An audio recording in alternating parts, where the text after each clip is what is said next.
doing it sort of 30 years later. It's incredible. Like there's not many wrestlers of that caliber and that kind of longevity that come along and actually are able to produce consistently like this. I'd say, at most 5, like third generation, and he is in that caliber, and incredible that he's still going, and almost to the point now where people might compare him. Yeah, maybe Undertaker does it, but Goldust has done it, I would say, more consistently because he wrestles like more frequently. Yeah, absolutely, and just goes to show. Obviously, gotten a lot of emails here, so I'm going to try and fit them in as we go along. But one of the big feedbacks we've been getting, Matt, from people is their enjoyment. Almost, a lot of people didn't know him. I wasn't too familiar on him, but MJF, Matt. I mean, this guy promos. He puts WWE's to shame, doesn't he? I mean, the interviews I've seen him do, and by the way, this is another good touch by AEW, is to do this post and pre sort of pay-per-view press conference like Japan do. That is a great move because it gets more eyes on it. It gets eyes from all over the place. And I love the fact that they just let them go out there. We've seen it before, Matt. We've been in this sort of situation where we've seen it at Progress, and guys can do it. It's like we've seen WWE guys, in fact, being able to do it. But then when you watch them on TV, they are so heavily scripted. It all sounds like the same person. But the stuff that MJF does, Matt, I mean, off the cuff, this guy, only 22. I've got to keep reminding myself of that, Matt, because, this guy has a heck of a future. No doubt about it, and he carries himself well. He's sure of himself, but he's very good at being just off the cuff, Matt. And I watched the last one I saw him is when he was doing the post interview for the pay per view before, and man, did he handle that well, and just so good, so quick. Didn't do a Braun Strowman staring at the screen, looking up and asking them to feed him lines. He was doing it, and I did say a while ago that I think the promos, when they get to TV, this could be it. This could be the thing that there's going to be a winner or a loser in this when it comes to great TV. Because if I'm seeing guys like, I'll tell you who it affects really badly that I see on WWE is Seth Rollins. Seth Rollins and Roman Reigns as well, because we've heard this from John Moxley since he's come out, telling us about, even Roman thought some of the stuff he had to say was stupid, and they were laughing about it. This is the sort of thing that is going to separate these two companies from being overly micromanaged to just being let go and doing things very off the cuff. And it doesn't matter if you're swearing, it doesn't matter if you're PG or anything else. If you are overly scripted and you like Braun Strowman, he should never have been fed lines the way he was with Brock and forgetting lines. He should be able to go out there. Like you think of the wrestlers back in the old days, Matt, even Brett, not exactly your best promo guy, but he could be given bullet points to know what the hell he's talking about and where it needs to go. Why they're not doing that today, Matt, I have absolutely no idea.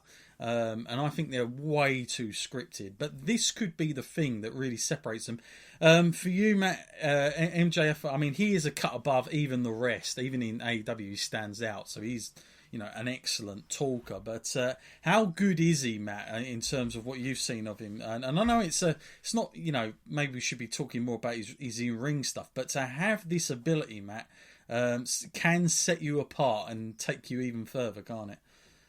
Oh yeah, I feel like for that age, like you said before, incredible development to get to that point at that age, that young. Yeah, it's like he knows his character. Yeah, it's another rare feat. I mean, even when Randy Orton was young and he was personally handpicked by Triple H, he still didn't have that kind of on-mic skills. That took a long time. And he probably still hasn't mastered it, but it took a long time to get to the point he's at.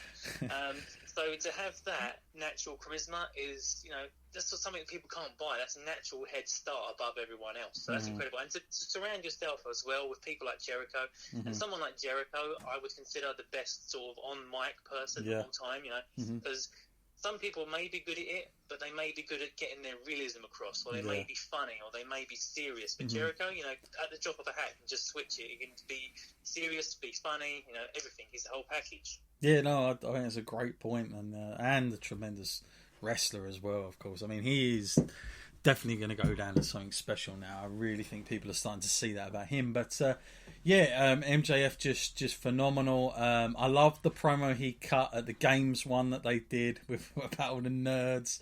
And I mean, yeah, he had them in the palm of his hand. I mean, he just done it brilliantly. Almost reminds me of Colton from Fresh Prince of Bel-Air style sometimes. That way, that little look he gives, the smug look, like I'm richer than you kind of thing. But yeah, he's like, he knows his character now at 22. So what he's going to be like in the next 10 years could be incredible.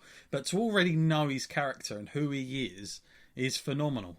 So yeah, great stuff there. And just to throw it out there again, this guy was tapped up by WWE. He was scheduled to go to NXT, but he declined it and decided to go to AEW instead because he felt that he wouldn't be able to work within the confines of the whole promo stuff. And well, there's a great example why. I don't think, Matt, that we would see him being able to cut those kind of promos, even in NXT. And NXT is pretty out there, but I don't even think he could do it there, if I'm totally honest with you.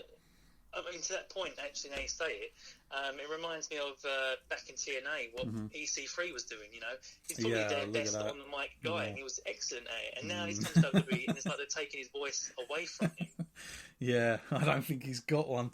So yeah, all great things there. Just to sum up AEW, I think we very impressed. I think in terms of our listeners, it's very interesting. We've got like a lot of new people that have sort of become sort of born again wrestling fans because of AEW, because they're enjoying it. They're enjoying new wrestlers, new stars, finding out about them.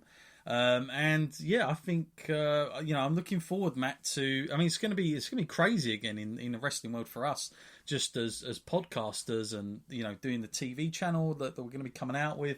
We are literally going to be covering another company here, Matt. There's a lot as it is with WWE, but finally, come September, we're going to have a weekly show that isn't. Although they say, well, SmackDown and Raw are competition, all this lark, it's not. I mean, anyway, you look at it, it's the same thing, just different. I mean, well, we don't even know where they're supposed to be half the time, but it's an internal rivalry at best, and how much of that is true, God only knows. So at least with this, I feel like this is two very different things coming out. So I'm looking forward to being able to cover that as well. I think it's going to be good for everything, and certainly something we're looking forward to. Okay, let's go back to the WWE side of things, mate. We had Extreme Rules that took place this Sunday, and when it comes to the end of it, I thought. Not a bad card. Better than I thought it would be. That's how I come out of it. I did feel like it was better than I thought going into it, because you looked at some of those matches on paper, Matt, and I know you even sent one to me, and I was like, oh, this does not look good. But there were a few surprising things, that I was happy about. Some things I wasn't happy about. Matt, obviously. Couple of the bullet points here. Undertaker coming back. I felt like he had a great performance here. I was quite happy at his performance. I felt like he was trying to prove, maybe, he's trying to say to people, hang on, maybe it wasn't just Undertaker. Maybe it was more Goldberg than Undertaker. And that bloody pay-per-view that we saw last time. But I felt like he looked much better in this match. Maybe tag teams is where it's at for him, unless he's going to work with someone who, can work around him. But I think you have to be very selective through that. But I felt like this was a much better outing for him. And the only downside to it for me in this match, Matt, of course, is always our old friend Shane O'Mac. Which, I was just, in the end, I just watched it for what it was, and it wasn't bad. I kind of did enjoy it, but that's because I shut my brain off to think actually Shane McMahon shouldn't even be an active wrestler. But you just have to suspend your disbelief here and try and enjoy it for what it is. That aside, Matt, what did you make of the Undertaker Roman Reigns Shane match there with, of course, Drew as well? Actually, it was a lot better than I thought it was going to be. I was expecting a bit of a car crash kind of thing going on there.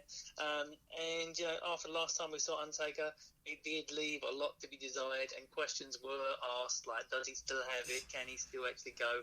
And, although Goldberg took a lot of the brunt for that, you did have to wonder about the Undertaker. So he's definitely proved his doubt was wrong on that front. And, I mean, even from the apron, there was you could see Roman Reigns just like grinning like it was a great photo of that. He clearly thought he was seeing like the guy that he grew up watching, and he saw a return to form from him there as well. Yeah, and I kind of feel like I know this won't happen because WWE, they drop these things like anything, but it would be nice if like Roman and Undertaker could just have like 3 or 4 months together like that, where Roman isn't sort of, you always got it in the back of your mind, oh, he's going to be at the top again, it's only a matter of time. But if you could just have him doing something else, just to take people's attention away, that wouldn't have been a bad move, because you put him with Undertaker, and, you have Undertaker going, well, this is your yard and respect thing. It makes people's perception a little bit better of him. And also it steers him away from Seth all the more as well. But yeah, that wasn't too bad. We had a couple of other matches. I mean, I've got to say, the Kofi Kingston match with Samoa Joe, the reason I didn't like this going into it, is because they'd done no build-up whatsoever for poor old Joe. I felt this was a terrible move, and it's not because Joe doesn't deserve a title shot. It's because the guy got beat by Ricochet, in his last pay-per-view outing. Now, you look at AEW, they're saying wins and losses matter. You look at this one, this obviously doesn't. You lose the sort of quote unquote B title, and then what happens? You get a title shot for the A one, which makes no sense. And also, not only that, Matt, it wasn't like Joe. They could have done this maybe at SummerSlam, would have been better if you'd have had Joe beating somebody like, I don't know, Bobby Lashley or something at Extreme Rules. Get him one win at least under his belt. But the fact he just lost, Matt, I knew 100% Joe weren't going to win that belt. What about for you, Matt? Yeah, it's just now like a point where they're trying to legitimise Kofi, and they're giving him people who we know are tough and competent competitors like Joe, but just the booking is terrible. I would say we talk about 50-50 booking quite a lot here. I would call Joe Mr. 50-50. He might as well be his name, because he wins and he loses. He wins a belt, he doesn't win a belt. It's just you showed me that statistic earlier, didn't you? About how many times the heavyweight title just hasn't succeeded. He's going to become WWE's poster boy for the biggest flop. Because if they're going to keep pretending to us that they have faith in him to actually put him in these title matches, but never actually let him achieve it, it just feels like a waste of everyone's time. Yeah, I totally agree, and I feel so bad for him, because he was like one of the first guys, Matt, in NXT that they signed. Like this new regime of signing indie guys. Samoa Joe was one of the guy that kept his name. Samoa Joe. They didn't have him come out as, I don't know, what stupid name could they come up with? The Samoan Joey or something stupid like that. You just imagine it, can't you? Oh, I'm Samoan Joey. So they didn't do that. He gets to keep his own name. He was down there for ages, Matt. I mean, he's got to be one of the longest serving down there. He did win the NXT title. That was great, but since he's got up, I don't feel like he's been rewarded at all. And it's not just about winning the championship. I'm not even disputing that, but I'm talking about making him a monster, because by now they could have had him in the role of Brock Lesnar, an active guy that's going to be around a lot longer. They could have had him in that role. Samoa Joe should have been one of the guys that's, instead of Goldberg versus Lesnar, it should have been Joe versus Lesnar. And that mantle should have been handed over to him. But do you think this is one of those classic cases of Vince McMahon looks at his body, Matt, and goes, I don't need that flap. What's his words? What's the words he used around with Finn Balor that time? Look at all this. Oh, the beef, yeah. He's not got enough beef on him. And he's got too much... does he look at him and go, he's just a flabby Samoan wrestler? Is that Vince McMahon